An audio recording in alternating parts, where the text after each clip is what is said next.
من قلب التاريخ أو من بين جدران المعابد القديمة ينهض الفراعنة من جديد.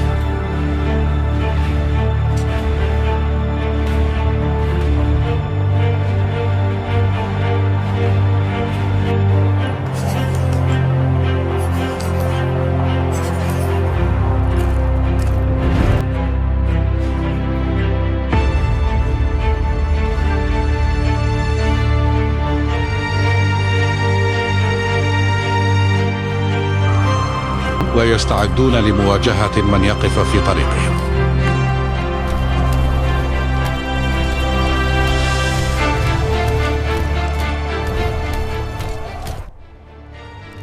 لا نخاف من أحد. إنها عودة الفراعنة، عودة المجد وعودة الحضارة التي لا تعرف الهزيمة.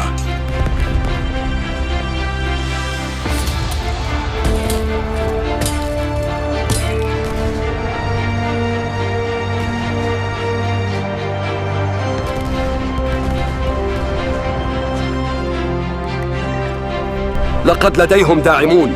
الآن سيكون الرد قاسيا عليهم. إنها ليست مجرد عودة، إنها بداية فصل جديد في قصة لا تنتهي.